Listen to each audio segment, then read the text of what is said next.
Hello friends, मेरे डेजर classes में आप लोग का बहुत बहुत स्वागत करता हूं। तो आज है डेली बेस पे हम कर तो आज होगा 23 मार्च।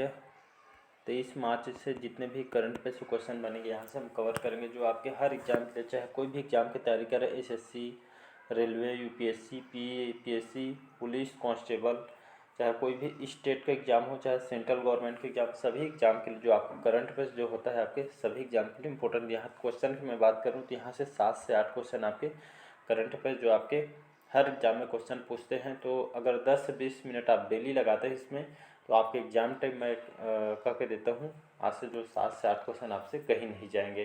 तो लास्ट टाइम आप एग्ज़ाम के टाइम केवल आप रिवीजन करेंगे तो आपसे करंट अफेयर 7 से 8 क्वेश्चन बहुत इंपॉर्टेंट रखते हैं। एक नंबर आपके लिए एग्जाम में एक नंबर से कम ज़्यादा से सिलेक्शन रुक जाता है, तो इसको ध्यान में रखिए, पढ़िए करिए। तो चलिए स्टार्ट करते हैं सेशन को। पहले बार आए तो चैनल को सब्सक्राइब करके रख लीजिएगा ताकि नोटिफिकेशन आप तक पहुँच पाए। तो पहला क्वेश्चन है, हाल ही में भारत और जॉर्डन की जो दूसरी परामर्शदात्री जो बैठक है, इसका आयोजन कहाँ पे किया गया है? तो इसका जो आयोजन है पूरे अम्मान, ये आपका ओमान है, नई दिल्ली या डी है, इनमें से कोई नहीं। तो इसका जो सही ऑप्शन हो जाएगा आपका नई दिल्ली, इसका करेक्ट आंसर हो जाएगा हमारा भारत, ये आपका जॉर्डन देश। तो दोनों देश के जो या परामर्शदात्री जो बैठक है, इसका आयोजन कहाँ पे आयोजन किया गया था? नई दिल्ली में इसका आयोजन किया गया था।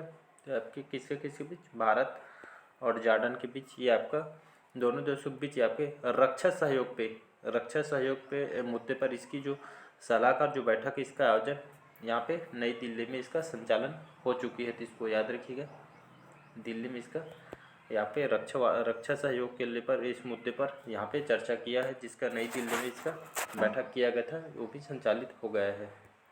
अगला क्वेश्चन देखते हैं, हाल ही में आईएमएफ ने किस देश के लिए 3 अरब डॉलर के राहत पैकेज को मंजूरी दी है? तो म्यांमार को, श्रीलंका, मालदीव या आपका डी है, इनमें से कोई नहीं। इसका सही ऑप्शन हो जाएगा श्रीलंका। यहाँ के अर्थव्यवस्था को सुधारने के लिए यहाँ पे श्रीलंका को जो आईएमएफ, इसका जो फुल फॉर्म होता है आपका इंटरनेशनल मॉनेटरी फंड, इसका फुल फॉर्म होता है। तो इसका हेडक्वार्टर कहाँ पे है? तो इसका जो हेडक्वार्टर आपके वाशिंगटन डीसी, जो आपके यूएस में इसका हेडक्वार्टर है। तो इसको याद रखिएगा। और इसकी स्थापना की बात करूँ तो 1944 में, जुलाई 1944 में स्थापना किया गया है। वाशिंगटन डीसी इसका हेडक्वार्टर है, यूएस में।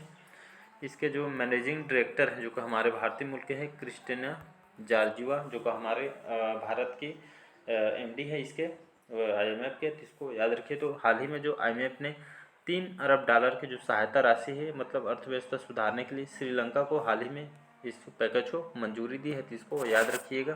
तो आईएमएफ का हेडक्वार्टर पूछा जाता है तो वाशिंगटन डीसी, जो यूएस में इसका हेडक्वार्टर है, अमेरिका में। तो इसको याद रखिएगा। अगला क्वेश्चन देखते हैं, हाल ही में भारत और अफ्रीका के बीच 9 दिनों के जो अभ्यास है, 9 दिवसीय जो सैन्य अभ्यास कहाँ यहाँ पे शुरू किया गया है? तो आपके मुंबई में, केप टाउन में, पुणे में, या आपके इनमें से कोई नहीं। तो आपके महाराष्ट्र के पुणे में। तो महाराष्ट्र के आपके पुणे में भारत और अफ्रीका दोनों देशों के बीच के जो 9 दिवसीय जो आपके सैन्य अभ्यास है, तो आपके दोनों देशों के बीच जो सैन्य अभ्यास है, मतलब दुश्मनों से लड़ने के लिए अभ्यास किया जा रहा है। तो इस अभ्यास का नाम को याद रखिएगा। इस अभ्यास का जो नाम है आपका अफिनडेक्स।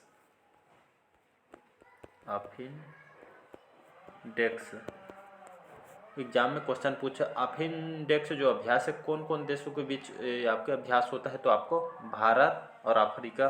तो अफिनडेक्स 2023 जो जो सैन्य अभ्यास है, ये आपके कहाँ पे हुआ है? तो आपके पुणे में हुआ है। तो इसको याद रखिएगा। अगला क्वेश्चन देखते हैं, हाल ही में स्वास्थ्य का अधिकार विधेयक पारित वाला पहला राज्य कौन सा बना है? तो आपका राजस्थान, पंजाब, हरियाणा या इनमें से कोई नहीं। तो इसका सही ऑप्शन हो जाएगा आपका राजस्थान, करेक्ट आंसर हो जाएगा। तो हाल ही में राजस्थान में यहाँ पे विधानसभा में यहाँ पे स्वास्थ्य का अधिकार एक नया विधेयक पारित किया गया है। लगभग 2 घंटे के बाद बहस होने के बाद ये आपके विधेयक पारित हुआ है। तो स्वास्थ्य का जो अधिकार है, मतलब प्राइवेट सेक्टर हो चाहे गवर्नमेंट सेक्टर, जो स्वास्थ्य का अधिकार है लोगों का, ये आपको कहीं नहीं जाएगा। चाहे कोई भी सेक्टर हो, चाहे जो गरीब व्यक्ति को अच्छे ढंग से इलाज होने के लिए स्वास्थ्य का अधिकार, ये जो विधेयक है पारित किया आपके राजस्थान में। तो उसको याद रखिए। आपके हेल्थ टू राइट जो पारित किया गया आपके राजस्थान में, तो इसको याद रखिएगा। और यहाँ पे मैं बात करूँ राजस्थान की जो राजधानी है जयपुर, अशोक गहलोत जो कि यहाँ के मुख्यमंत्री हैं और कलराज मिश्रा यहाँ के राज्यपाल हैं, तो इसको याद रखिएगा। अगला क्वेश्चन देखते हैं, हाल ही में एम्बाप्पे किस देश के फुटबॉल टीम के नए कोच इनको बनाया गया? तो आपकी स्पेन के, जर्मनी के, फ्रांस या डी है इनमें से कोई नहीं, तो ये नाम सुने होंगे। ये आपके एम्बाप्पे जो है आपके कौन से देश के इनको महान फुटबॉल प्लेयर थे, लेकिन इसको अब कोच बना दिया गया है फ्रांस के। इनको फुटबॉल कोच इनको नियुक्त किया है एम्बाप्पे, तो नाम को याद रखिएगा, इनको फुटबॉल कोच। अगला क्वेश्चन देखते हैं, हाल ही में विश्व जल दिवस यह कब मनाया गया है? तो आपके 20 मार्च को, 22, 21 या डी है इनमें का नीतीश का सही ऑप्शन हो जाएगा 22 मार्च को। तो 22 मार्च का विश्व स्तर पर ये जल दिवस मनाया जाता है। तो वर्ल्ड वाटर डे जो 22 मार्च को इसको मनाया जाता है, तो इसको याद रखिए 22 मार्च को हर साल विश्व जल दिवस मनाते हैं। इसको पहली बार कब मनाया गया था? 1993, इसको 1993 फर्स्ट टाइम इसको बनाया गया था। तो लगभग जो विश्व जल दिवस है, लगभग यहाँ पे हमारे विश्व में 71% जो आपके पानी जो कि स्थित है, लगभग इसमें से 3% जो है आपके पीने योग्य पानी है। तो कहने का मतलब है जो जो जल है, जो वाटर है, इसकी जो इसको अहमियत को समझिए, वेस्ट मत कीजिए। और यहाँ पे जितना उपयोग होता है उतने उपयोग वेस्ट करने की ज़रूरत नहीं। कई देश में क्या होता है, जो पानी है मतलब पीने के लिए तरसते हैं, तो इसको मूल्य को समझिए। और इसी के लिए लोगों को जागरूक करने के लिए हर साल 22 मार्च को विश्व वाटर डे, इसको वर्ल्ड वाटर डे, इसको 22 मार्च को इसको मनाया जाता है। इसको याद रखिएगा। इस बार जो है अभी इसका न्यूयॉर्क सिटी में इस बार इसका जो बैठक होगा, इस पर फोकस किया जाएगा। आपके जो वाटर डे का जो इस पर फोकस किया जाएगा लोगों को जागरूक करने के लिए, तो इसको याद रखिएगा। अगला क्वेश्चन देखते हैं, हाल ही में किस देश के जो क्रिकेटर आसिफ शेख ने 2022 में Christopher Martin Jenkins spirit of cricket से अवार्ड से इनको जीता गया है? तो बांग्लादेश, पाकिस्तान, नेपाल या दक्षिण अफ्रीका, इसका सही ऑप्शन हो जाएगा नेपाल। तो नेपाल के जो क्रिकेटर है आसिफ शेख, इन्होंने 2022 में Christopher Martin Jenkins spirit of the year से इनको अवार्ड से इनको सम्मानित किया है, मतलब बेस्ट प्लेयर के लिए इनको चुना गया है, मतलब अच्छे खेल के लिए। तो इसको याद रखिएगा, नेपाल के क्रिकेट। अगला क्वेश्चन देखते हैं, 8वां क्वेश्चन है, हाल ही में साल 2022 के भारत के सबसे मूल्यवान सेलिब्रिटी कौन बने हैं? तो आपके विराट कोहली, रणवीर सिंह, शाहरुख खान या डी है इनमें से कोई नहीं, तो इसको सभी जानते होंगे, रणवीर सिंह इसका सही आंसर हो जाएगा। तो रणवीर सिंह को साल 2022 के लिए भारत के सबसे मूल्यवान सेलिब्रिटी उनको चुना गया है। इसको याद रखिए, सबसे महंगे इनको यहाँ पे मूल्यवान सेलिब्रिटी उनको चुना गया है। रणवीर सिंह जानते ही होंगे, हमारे बॉलीवुड के जाने माने एक्टर है, तो इसको याद रखें। रणवीर सिंह को 2022 के भारत के सबसे मूल्यवान सेलिब्रिटी, बॉलीवुड के सेलिब्रिटी, इंडियन मतलब एक्टर है। अगला क्वेश्चन देखते हैं, हाल ही में कहाँ जो हॉकी खिलाड़ी जो थे आपके रानी रामपाल, इनके नाम पर स्टेडियम का नाम रखा गया है? तो जयपुर, जैसलमेर, रायबरेली या कोलकाता, तो इसका सही ऑप्शन हो जाएगा रायबरेली।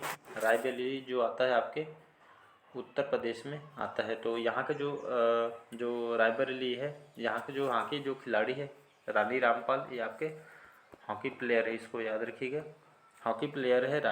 तो रायबरेली यूपी में रानी रामपाल पर जो इनके नाम पर यहाँ पे हॉकी प्लेयर जो रानी रामपाल जो स्टेडियम के नाम पर इसको रखा जाए। तो जब रायबरेली में जो स्टेडियम है, इनके ऊपर मतलब इनके नाम पर रखा जाए। कुछ दिन पहले मैं मुंबई के स्टेडियम है वानखेड़े स्टेडियम, जो आपके सचिन तेंदुलकर पर रखा जाएगा करके मैंने पढ़ाया था करंट अफेयर्स पे। तो ये दोनों क्वेश्चन को याद रखें। तो रायबरेली जो उत्तर प्रदेश में आता है, तो इसी स्टेडियम का जो नाम है, जो हॉकी प्लेयर है रानी रामपाल पर, इस खिलाड़ी के नाम पर रखा जाए। तो इस खिलाड़ी को नाम याद रखिएगा, रानी रामपाल हॉकी प्लेयर है।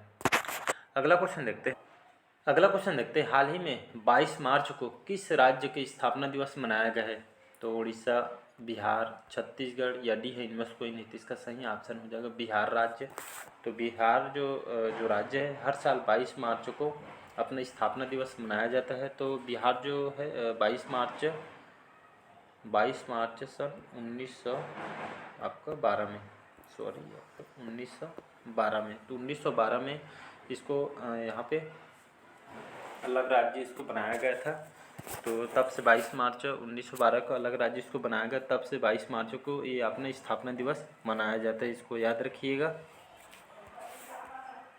तो बिहार राज्य की बात करूँ, बिहार जो राज्य है इसकी जो राजधानी है पटना इसकी राजधानी है, और नीतीश कुमार जो कि यहाँ के मुख्यमंत्री हैं, और जो यहाँ के नए राज्यपाल हैं राजेंद्र विश्वनाथ जो हैं यहाँ के नए राज्यपाल हैं, तो इसको याद रखिएगा। अगला क्वेश्चन देखते हैं। हाल ही में इन्वेस्ट इंडिया के एमडी और सीईओ का नियुक्त किया गया, इसके अतिरिक्त भार किसको दिया गया है? तो मनमीत सिंह नंदा को, बॉम्बे जयश्री को, रश्मि शुक्ला या डी है, इनमें से कोई नहीं। इसका सही ऑप्शन हो जाएगा मनमीत के नंदा है। ये मनमीत के नंदा को हाल ही में इन्वेस्ट इंडिया के एमडी और सीईओ के रूप में इनको अतिरिक्त भार दिया गया, मतलब इनको चुना गया है मनप्रीत नंदा को।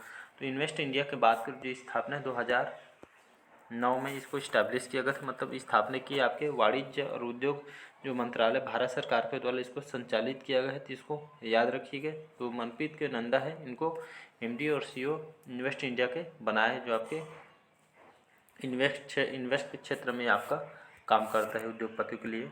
अगला क्वेश्चन देखते हैं। हाल ही में अर्नब बनर्जी को किस टायर कंपनी का सीईओ नामित किया गया है? तो एमआरएफ, गुडलेयर, सीएट या डी है, इनमें से कोई नहीं। तो हाल ही में जो सीएट कंपनी है, जो कि एक टायर कंपनी है, जानते हो सीएट बाइक वगैरह चलाते हैं कार वगैरह, तो जानते हो। तो जो सीएट टायर है कहाँ पे बनता है? तो आपके नागपुर में इसकी कंपनी है। तो हाल ही में जो अर्नब बनर्जी है, जो कि आपके बंगाली टेलीविज़न एक्टर है, तो इनको हाल ही में जो टायर कंपनी के सीईओ इनको नामित किया गया था, इसको याद रखिएगा।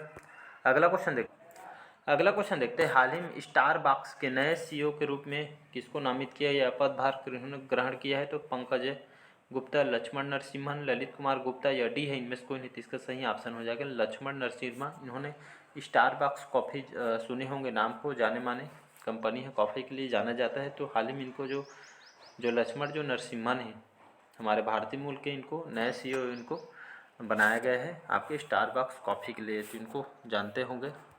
अगला क्वेश्चन देखते हैं।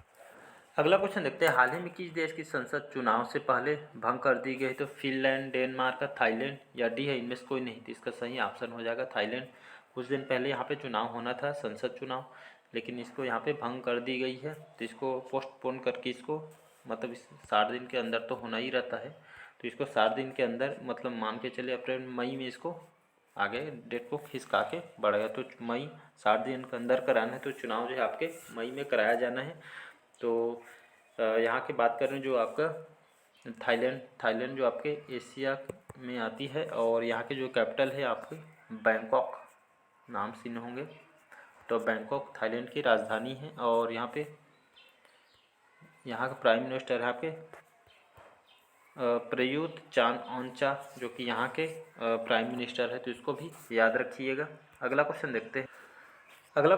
हाल ही में कहाँ एशिया के सबसे बड़े 4 मीटर लिक्विड मिरर टेलीस्कोप का उद्घाटन किया है? तो मोस्ट इंपॉर्टेंट है, इसको वेरी इंपॉर्टेंट करके रख लीजिएगा। तो आपके राजस्थान, उत्तराखंड, मध्य प्रदेश या इनमें से कोई नहीं। तो हाल ही में उत्तराखंड राज्य के आपके कहाँ पे? नैनीताल में। नैनीताल कहाँ है? आपके एग्जाम में क्वेश्चन पूछा है। तो नैनीताल में, यहाँ पे उत्तराखंड के नैनीताल में, जो कि आर्यभट्ट जो रिसर्च जो सेंटर है, यहाँ पे एशिया का और इंटरनेशनल जो एशिया का सबसे बड़ा 4 मीटर का 20 का व्यास है। तो लिक्विड मिरर टेलीस्कोप का जो उद्घाटन कहाँ पे किया गया है? तो आपके उत्तराखंड राज्य में किया है। यहाँ पे देख सकते हैं टेलीस्कोप, ये आपके एशिया का लार्जेस्ट जो कि लिक्विड मिरर टेलीस्कोप है, इसको याद रखिएगा। कहाँ पे इसको लगाया गया है? तो उत्तराखंड राज्य में इसको लगाया गया है, तो इसको याद रखिए। यहाँ के जो राज्यपाल है उत्तराखंड के, यहाँ पे गुरमीत सिंह, तो इन्होंने इसका उद्घाटन किया है, तो इसको याद रखिएगा। इसकी 4 मीटर की इसकी व्यास है, तो इसको याद रखिएगा, और इसके उद्घाटन इन्होंने किया है, तो इसको याद रखिए। मोस्ट इम्पोर्टेंट क्वेश्चन है। तो चलिए आज का सेशन यहीं तक रखते हैं, बाकी जो हम नेक्स्ट दिन करंट अफेयर्स देखेंगे कल का। तो कमेंट करके बताइए आज के सेशन कैसे लगा। पहले बार आए तो चैनल को सब्सक्राइब करके रख लीजिएगा, ताकि नोटिफिकेशन आप तक पहुंच पाए। तो चलिए बस आज के लिए। और मैं लूसेंट भी कवर करा रहा हूँ, तो चैप्टर वाइज में डाल रहा हूँ, तो उसको भी लूसेंट देख लीजिएगा आपके एग्जाम के लिए, चाहे जीके से जीएस हो।